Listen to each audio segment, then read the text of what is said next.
Authors who inspire a movement are usually misunderstood, especially by those they have inspired, and Tolkien is no exception. But one of the biggest misconceptions about Tolkien is the idea that he is somehow an innovator of fantasy. He did add a number of techniques to the repertoire of epic fantasy writers, and these have been dutifully followed by his many imitators, but for the most part, these techniques are little more than bad habits. Many have called Tolkien by such epithets as the father of fantasy, but anyone who makes this claim simply does not know of the depth and history of the fantasy genre. For those who are familiar with the great and influential fantastical authors, from Ovid and Ariosto to Edison and Dunsany to R.E. Howard and Fritz Leiber, it is clear that, long before Tolkien, fantasy was already a complex, well-established, and even a respected literary genre.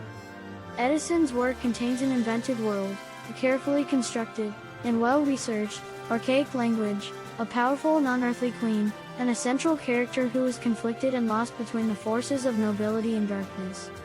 Poul Anderson's The Broken Sword, which came out the same year as The Fellowship of the Ring, has distant, haughty elves, deep-delving dwarves, a broken sword which must be reforged, an epic war between the armies of light and darkness, another central character trapped between those extremes, and an interweaving of Christian and pagan worldviews. So, if these aspects are not unique to Tolkien, then what does set him apart? Though Dunsany, Edison, and Anderson all present worlds where light and dark come into conflict, they present these conflicts with a subtle and often ironic touch, recognizing that morality is a dangerous thing to present in absolutes. Tolkien or C.S. Lewis, on the other hand, has no problem depicting evil as evil, good as good, and the only place they meet is in the temptation of an honest heart, as in Gollum's case, and even then, he is not like Edison's Lord Grow or Anderson's Scofflaw, characters who live under an alternative view of the world, but instead fluctuates between the highs and lows of Tolkien's dualistic morality. It is a dangerous message to make evil an external, irrational thing, to define it as the unknown that opposes us, because it invites the reader to overlay their own morality upon the world, which is precisely what most modern fantasy authors tend to do, following Tolkien's example. Whether it's Goodkind's libertarianism or John Norman's sex-slave fetish, it's very easy to simply create a magical allegory to make one side right and the other side wrong, and you never have to develop a dramatic narrative that actually explores the soundness of those ideas. Make the good guys dress in bright robes or silvery Miley and the bad guys in black, spiky armor, and a lot of people will never notice that all the good guys are white, upperclassmen, while all the bad guys are brutish foreigners, and that both sides are killing each other and trying to rule their little corner of the world. In Tolkien's case, his moral view was a very specific evocation of the ideal of Merry England, which is an attempt by certain stodgy old Tories, like Tolkien, to rewrite history so that the nobility were all good and righteous leaders, the farmers were all happy in their proper place, working a simple patch of dirt, while both industrialized cultures and the primitives who resided to the south and east were the enemy bent on despoiling the natural beauty of England, despite the fact that the Isles had been flattened, deforested, and partitioned 1,000 years before. Though Tom Bombadil remains as a strangely incoherent reminder of the moral and social complexity of the fantasy tradition upon which Tolkien draws, he did his best to scrub the rest clean, spending years of his life trying to fit Catholic philosophy more wholly into his pagan adventure realm. But then, that's often how we think of Tolkien, bent over his desk, spending long hours researching, note-taking, compiling, and playing with language. Even those who admit that Tolkien demonstrates certain racist, sexist, and classicist leanings, as, indeed, do many great authors, still praise the complexity of his world-building. And any student of the great epics, like the Norse Eddas, the Bible, or the Shahnameh can see what Tolkien is trying to achieve with his world-building. Those books presented grand stories, but were also about depicting a vast world of philosophy, history, myth, geography, morality and culture. They were encyclopedic texts, intended to instruct their people on everything important in life, and they are extraordinarily valuable to students of anthropology and history, because even the smallest detail can reveal something about the world which the book describes. So, Tolkien fills his books with troop movements, dull songs, lines of lineage, and references to his own made-up history, mythology, and language. He has numerous briefly mentioned side characters and events because organic texts like the epics, which were formed slowly, over time and compiled from many sources often contain such digressions. He creates characters who have similar names, which is normally a stupid thing to do. As an author, because it is so confusing, but he's trying to represent a hereditary tradition of prefixes and suffixes and shared names, which many great families of history had. So Tolkien certainly had a purpose in what he did, but was it a purpose that served the story he was trying to tell?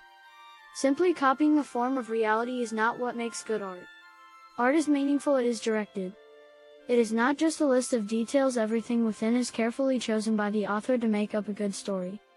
The addition of detail is not the same as adding depth, especially since Tolkien's world is not based on some outside system, it is whatever he says it is.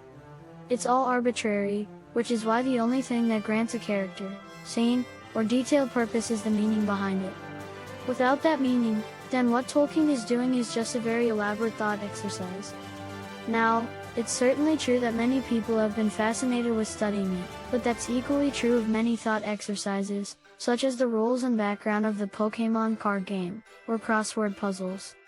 Ostensibly, Scrabble supposedly is a game for people who love words, and yet, top Scrabble players sit and memorize lists of words whose meaning they will never learn.